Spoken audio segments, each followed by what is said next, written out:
이 시간 갈라디아서 2장 20절 말씀으로 내 안에 살아계신 예수 그리스도, 내 안에 살아계신 예수 그리스도라는 제목으로 하나님 말씀 증거하겠습니다. 이제 한 해를 마무리하는 시점이고요. 또한 새해를 맞이하는 중요한 시기를 우리는 보내고 있습니다. 1년 연중에 어쩌면 가장 지혜가 필요한 시기라고 해도 과언이 아닙니다.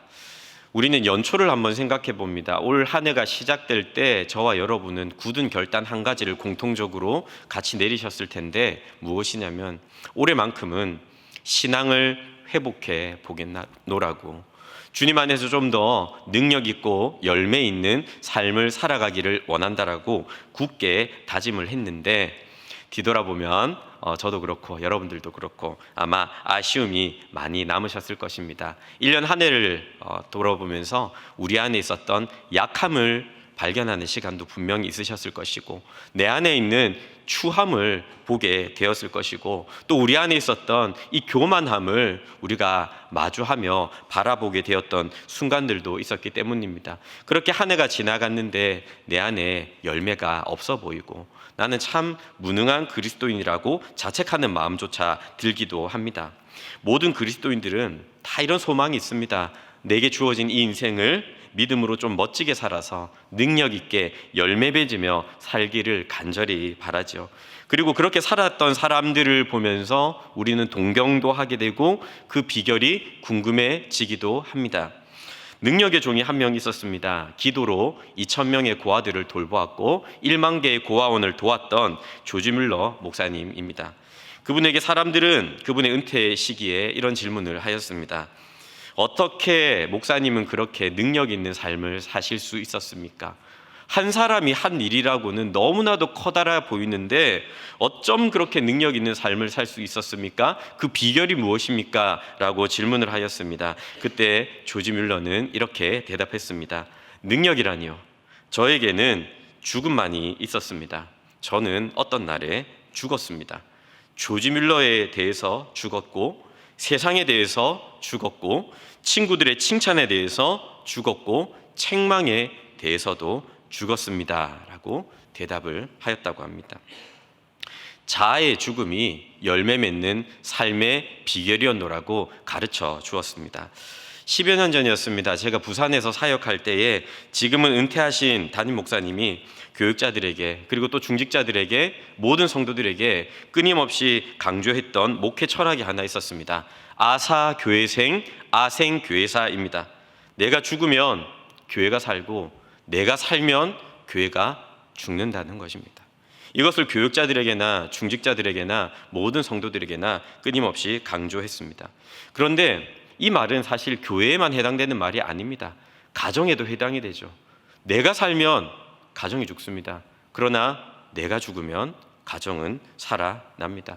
우리들의 일터도 마찬가지입니다. 내가 죽으면 일터는 살아날 수 있습니다. 그러나 내가 살아있으면 일터도 죽을 수밖에 없습니다.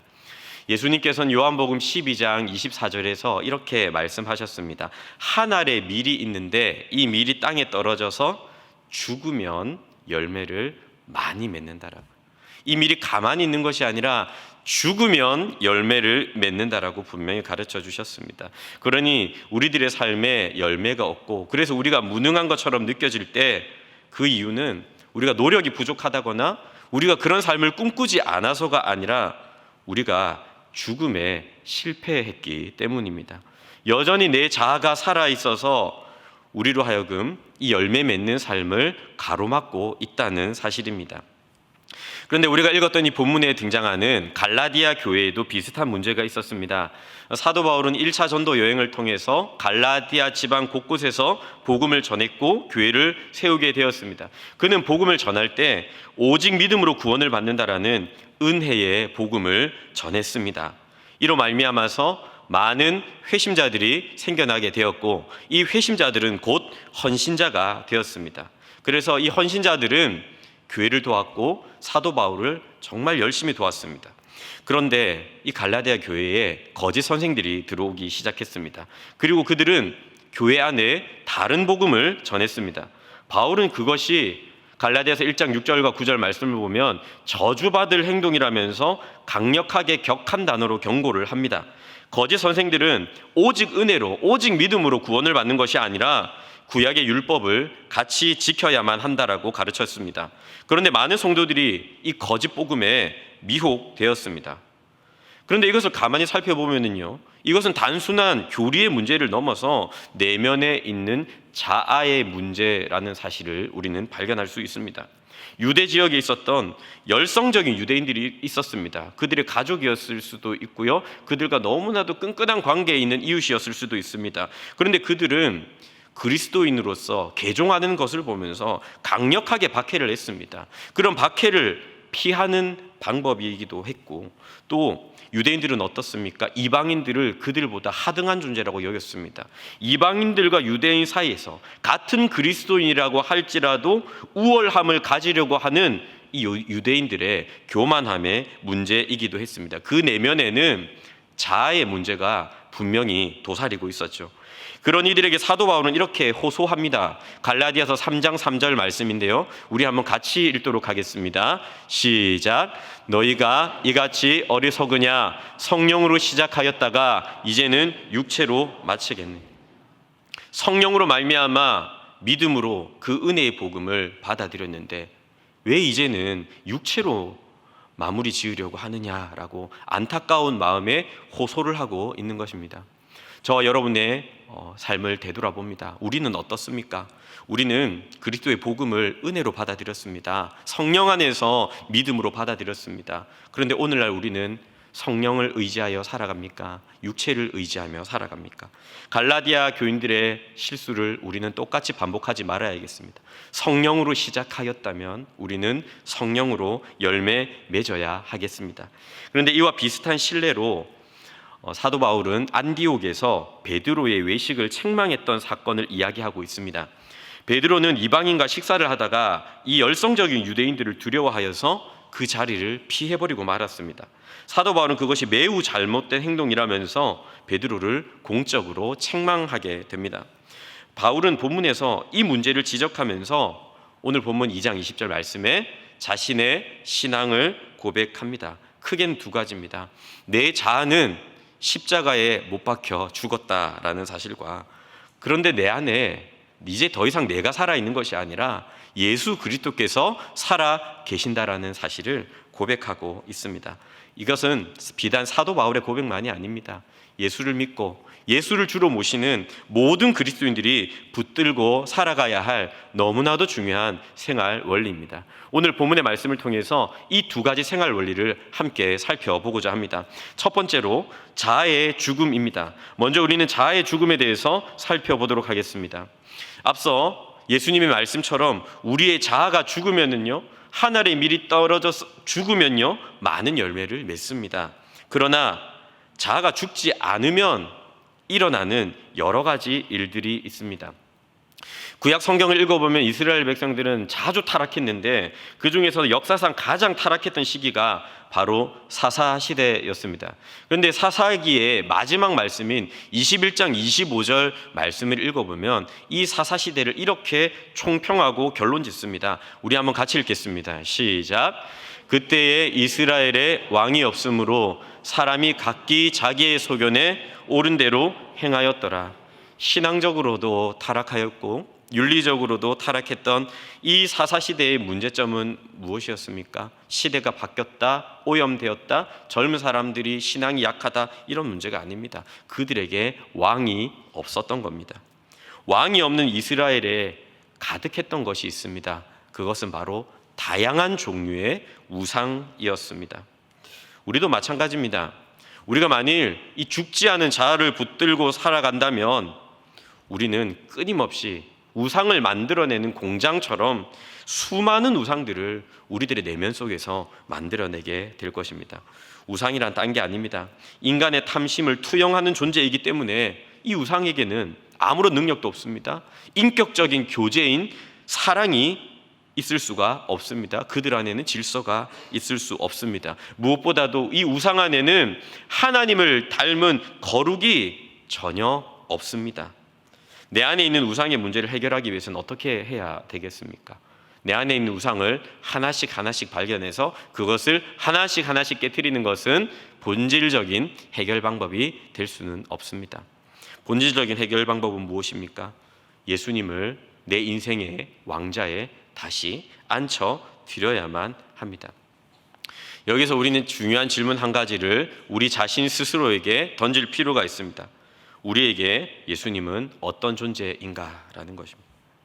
우리는 피상적으로 그분을 나의 왕이시다, 나의 주인이시다라고 고백을 합니다. 입술로는 얼마든지 고백합니다. 하지만 이름만 예수님을 왕으로 말하면서 마치 섭정하듯이 우리들의 인생을 나 스스로가 다스려 나가려고 합니다.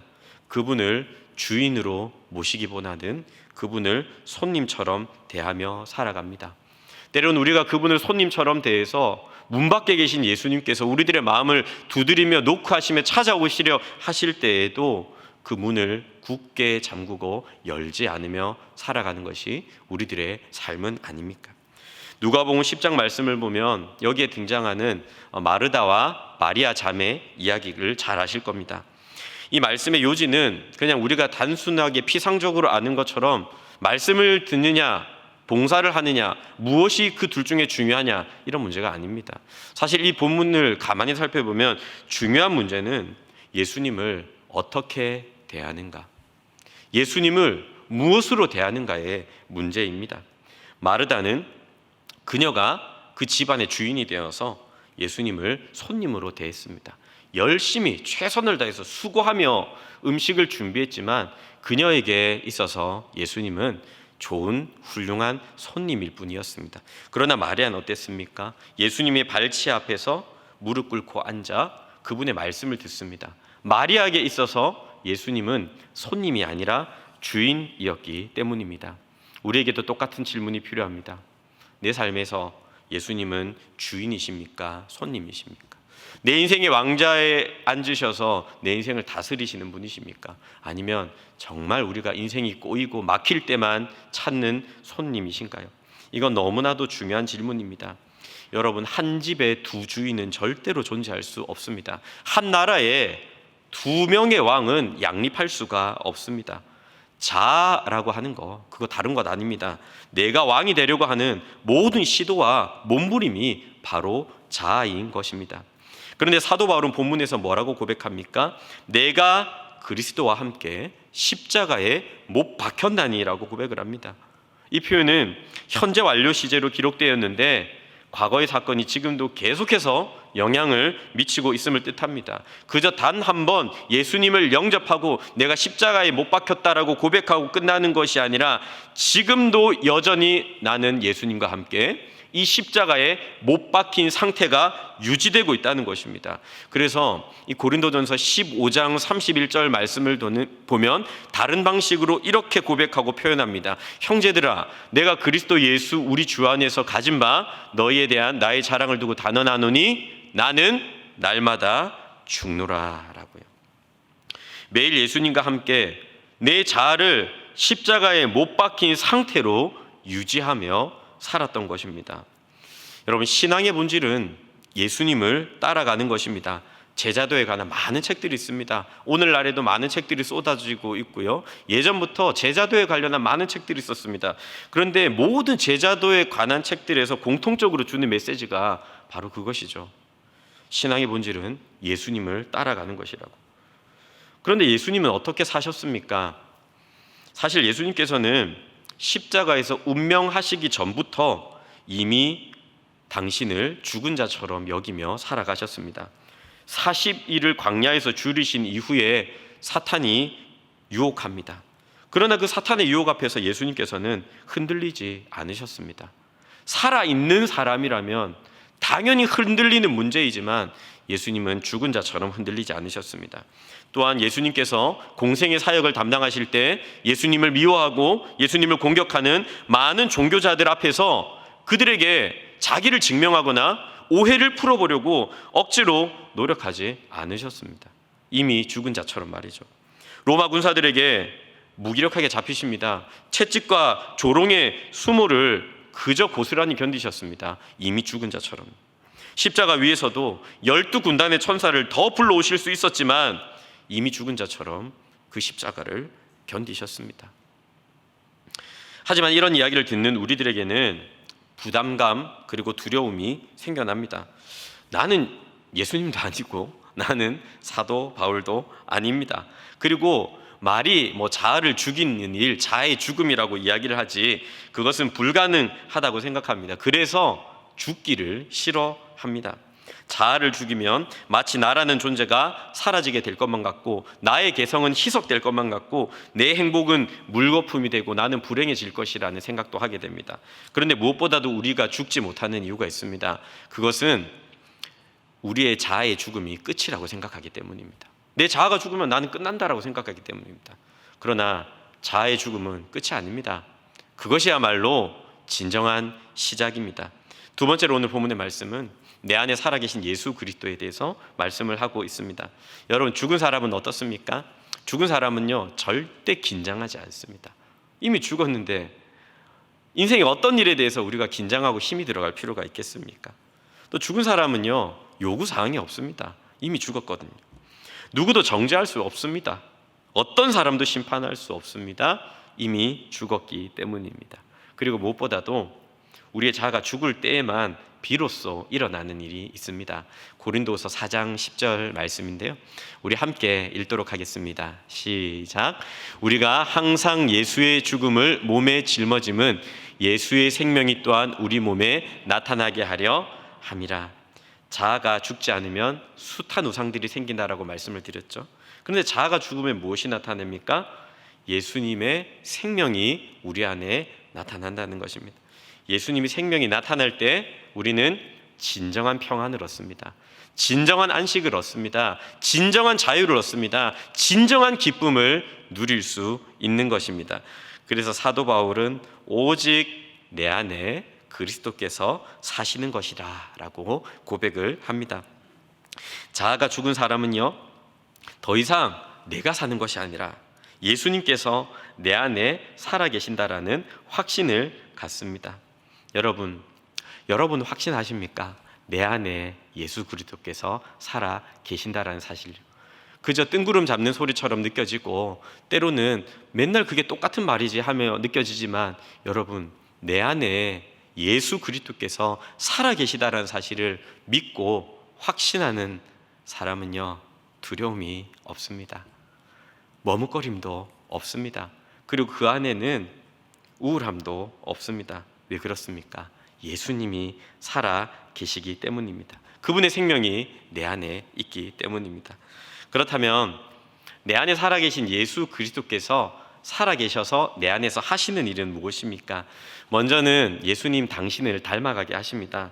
하나님의 독생자이신 예수님, 그분을 닮으면 우리는 하나님의 자녀답게 살아갑니다. 자녀는 부모의 모든 것들을 투영합니다. 인격, 말투, 생김새마저도요.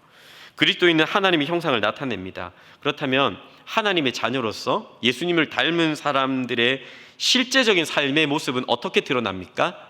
여러 가지 말씀을 제시할 수 있지만 저는 오늘 여러분들이 너무나도 잘 아는 말씀을 소개하고 싶습니다.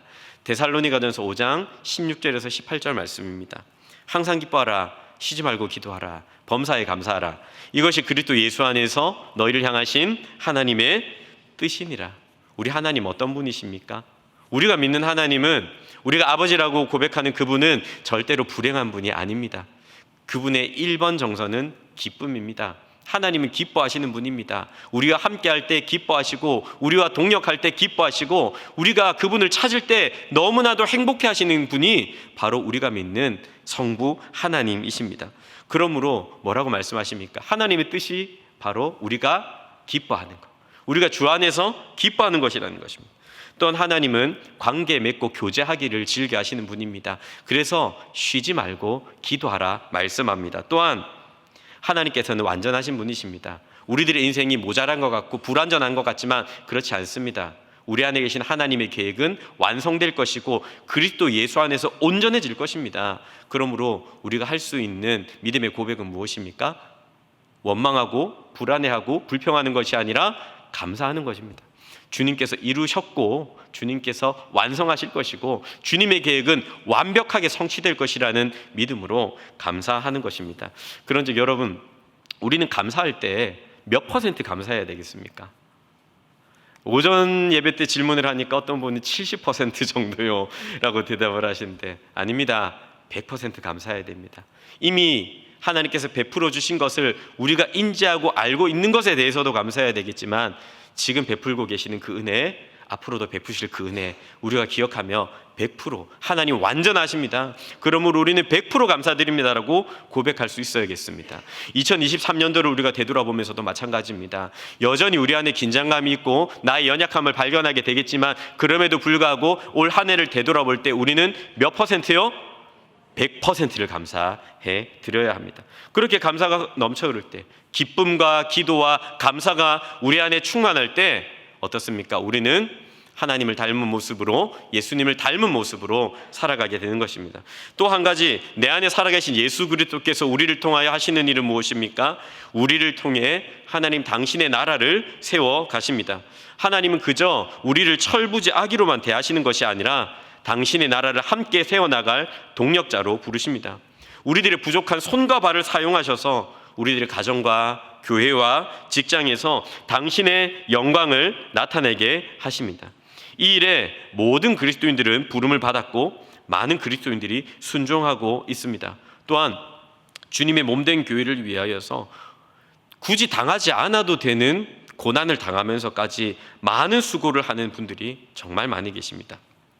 그러나 그렇다고 할지라도 우리가 항상 해야 할 질문이 있습니다. 그것은요, 우리가 주를 위해서 수고한다라고 여길 때 이것이 과연 내가 하려는 일인가, 주님께서 하시려는 일인가 라는 것입니다.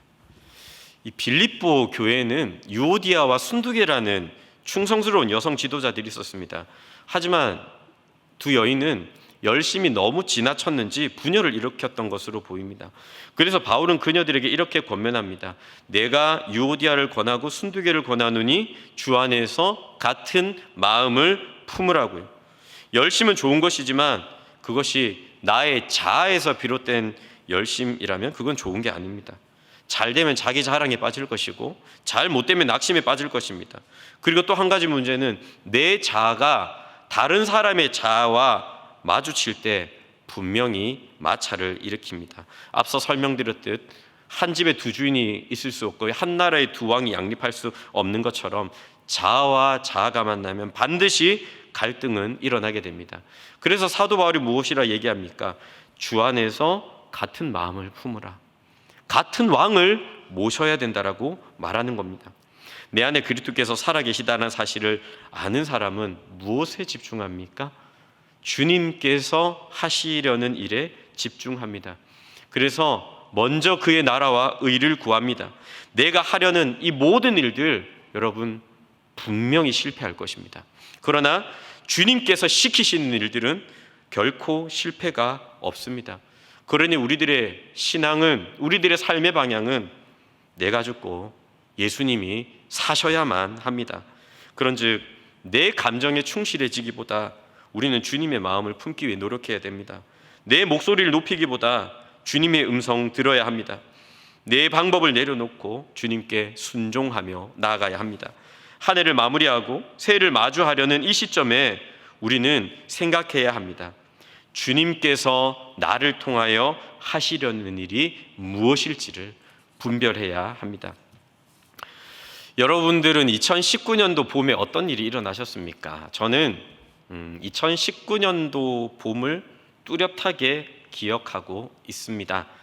당시에 저는 사역했던 교회에서 커다란 프로젝트를 하나 맡았습니다. 잘하고 싶은 마음이 굉장히 강렬했습니다. 그래서 불철주야로 제가 할 수 있는 최선을 다했습니다. 이 프로젝트는 제법 성공적으로 진행되었습니다. 제가 여러 가지 그림을 그렸었는데 그 그림들이 현실이 되어가고 있었습니다. 뭔가 완성되고 뭔가 터질 것만 같았습니다. 그런데 여러분, 늘 우리들의 삶이 그렇죠. 뭔가 잘 되고 있는 것만 같으면, 뭔가 내가 그렸던 그림이 하나씩 둘씩 맞아가기 시작하면 그때 뭔가 불안한 게 우리들의 삶입니다. 그런데 어느 날 수요 예배를 드리다가 저에게는 극심한 허리 통증이 찾아왔습니다. 하반신에 마비가 왔고 도무지 움직일 수가 없었습니다. 허리 디스크가 심각하게 왔습니다. 앰뷸런스에 실려서 병원으로 갔던 저는 발가락 하나도 꼼짝할 수가 없었습니다. 병상에서 제 마음은 너무나도 고통스러웠습니다. 소극적으로는요, 아직까지 매듭짓지 못한 사역들이 너무나도 많은데 지금 내가 이렇게 쓰러지면 어떻게 하냐라는 생각이 들고, 또 하나님에 대한 원망도 올라왔습니다. 주님은 왜 이렇게 제가 잘 되는 것을 못 보시는 것입니까? 하며 주님을 원망하기도 했습니다. 그런데 무엇보다도 제 마음을 고통스럽게 만들었던 것은 다른 게 아니라 한 달 뒤에 아내가 출산을 앞두고 있었기 때문입니다. 그런데 저는 한 달을 병원에 누워만 있었고 석 달은 병원 신세를 져야만 했습니다. 그 시간을 보내면서 저는 하나님께 너무나도 많은 질문을 던졌습니다. 하나님, 도대체 왜 지금입니까? 왜 이 시기에 저는 아파야만 하는 것입니까? 왜 꼼짝도 못하게 만들어 놓으신 겁니까? 원망도 참 많이 했습니다. 그런데 주님께서는 계속해서 오늘 저희가 읽었던 이 갈라디아서 2장 20절 말씀을 기억나게 하셨고 계속해서 깊이 있게 묵상하게 하셨습니다. 그리고 저는 이 말씀을 붙들고 기도하는데 성령님께서는 제 안에 있는 많은 우상들을 들여다보게 하셨습니다. 그동안 사역한다면서, 하나님의 일을 한다면서 제 안에 우상을 얼마나 많이 만들어두고 있었는지 모르겠습니다. 그런데 그 중에서 제가 발견한 가장 큰 우상은 무엇이었냐면 목회를 성공하고 싶었던 야망이었습니다. 기도하던 저는 하나님 앞에서, 이 말씀 앞에서 깨어짐을 경험하면서 주님께 이렇게 고백했습니다. 주님, 저의 목회를 십자가에 못 박습니다. 앞으로는 제가 하고 싶은 일만 하려고 하지 않고 주님께서 시키시는 일 하겠습니다. 그럼에도 불구하고 지금도 저는 여전히 욕망도 많고 야망도 많은 사람입니다. 그러나 한 가지 달라진 것이 있다면 내가 하고 싶은 일보다는 주님이 하시려는 일에 나를 들이자는 마음 한 가지입니다. 그런데 실상 내가 하고 싶은 일을 할 때보다 주님이 나를 통하여 일하실 때 이 사역 속에서 자유도 있고 열매도 있고 은혜가 있음을 여러 번 경험하게 되었습니다. 이제 말씀을 맺겠습니다. 사랑하는 성도 여러분, 내 자아가 죽어야 예수님의 생명이 나타납니다. 우린 날마다 내 안에 살아계신 예수 그리스도께 우리 주인의 자리를 내어드려야만 합니다. 우리들의 마음과 생활 속에서, 또 가정과 직장 가운데, 교회 가운데 나는 죽고 예수님만이 살아계시기를 소망합니다. 그래서 주님이 하시려는 일이 부족하고 연약하지만 우리를 통해 이루어지시기를 예수님의 이름으로 축복합니다.